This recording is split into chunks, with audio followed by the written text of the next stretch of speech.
Fala pessoal, seja bem-vindo ao canal.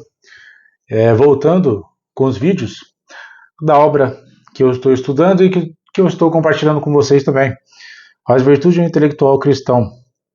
Hoje eu vou fazer uma breve reflexão do subcapítulo A Disciplina do Corpo.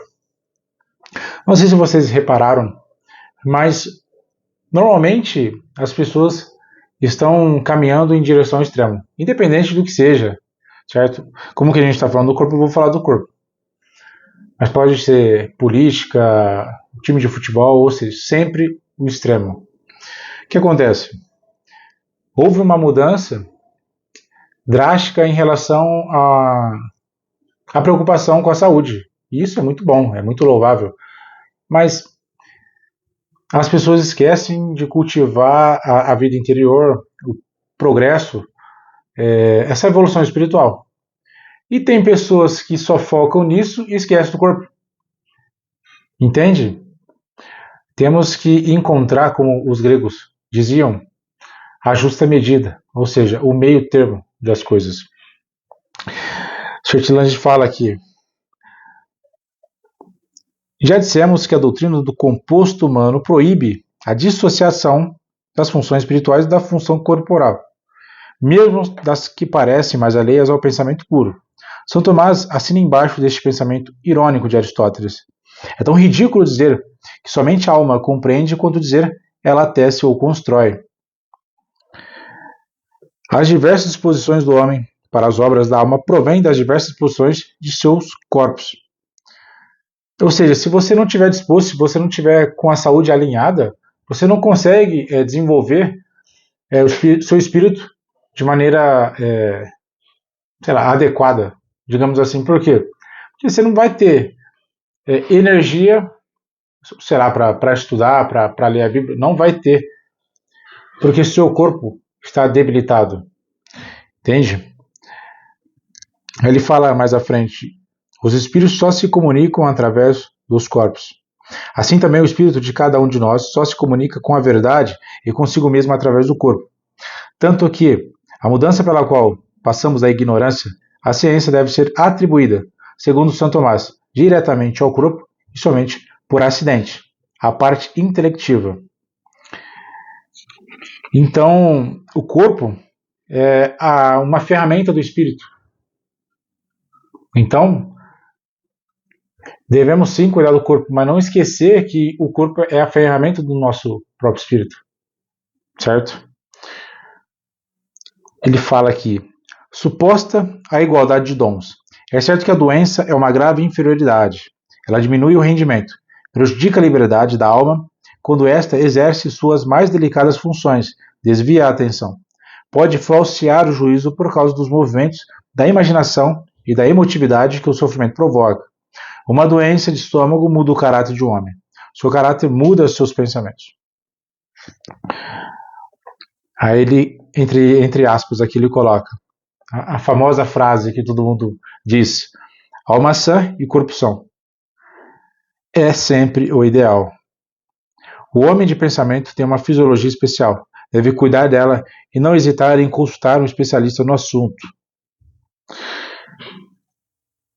Ele diz que a gente precisa de uma sessão de exercício todos os dias. Todos os dias. Devemos nos exercitar. Fazer uma caminhada, fazer uma corrida, respirar o ar puro. Isso faz falta no nosso dia a dia. Isso faz falta na nossa vida. Então, se você não tem um hábito de praticar um esporte, uma atividade física, comece agora. Comece agora, que o seu eu do futuro vai te agradecer. Ele fala: cuide da alimentação. Uma refeição leve, simples, moderada em quantidade e em condimentos favorecerá um trabalho mais atento e mais livre. Um pensador não passa a vida em sessões de digestão.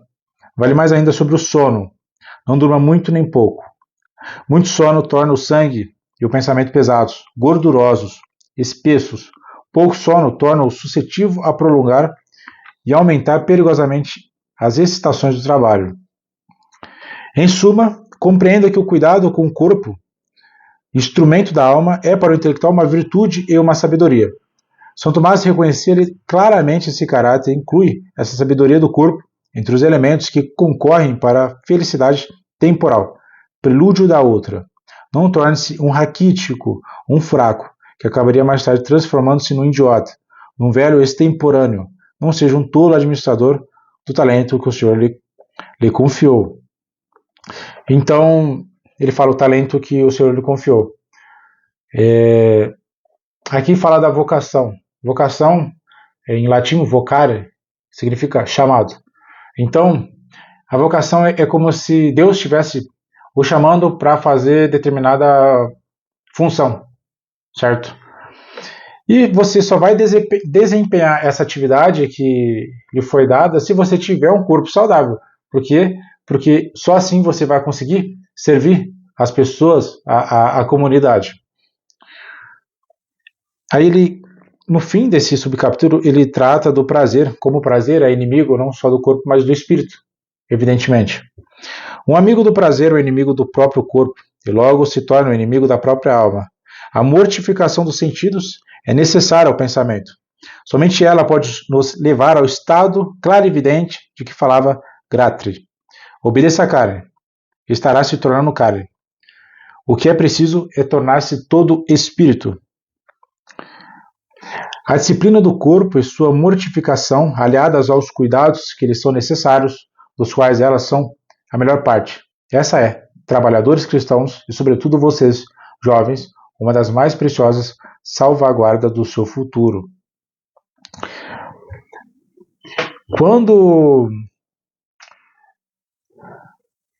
Resumindo aqui o que ele fala, né, de prazer, que o prazer é inimigo do próprio corpo.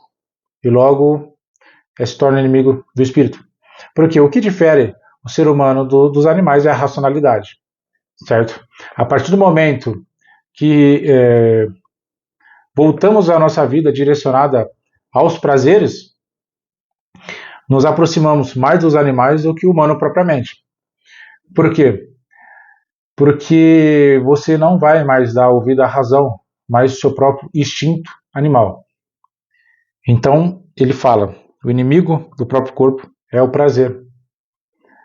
E a partir do momento que você vive em prol do prazer, você se torna um animal. Você começa a se transformar em um animal sem perceber nisso. E às vezes, quando você perceber, já é tarde.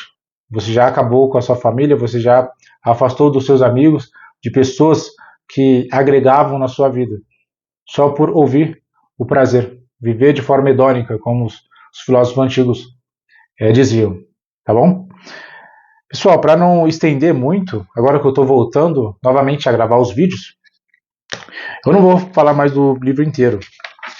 Eu vou falar agora do capítulo A Preparação do Trabalho, que é dividido em A, B e C. Mas é bem provável que eu faça só a parte A e parte B. Parte A, leitura, ler pouco, escolher 4 espécies de leitura, o contato com gêneros, conciliar em vez de opor, apropriar-se e viver. Parte B, a organização da memória. Aqui eu vou trazer também um pouco o Santo Agostinho, ele trata muito bem da memória. E um pouco de neurociência também. O que se deve reter, em que ordem reter e como fazer para reter.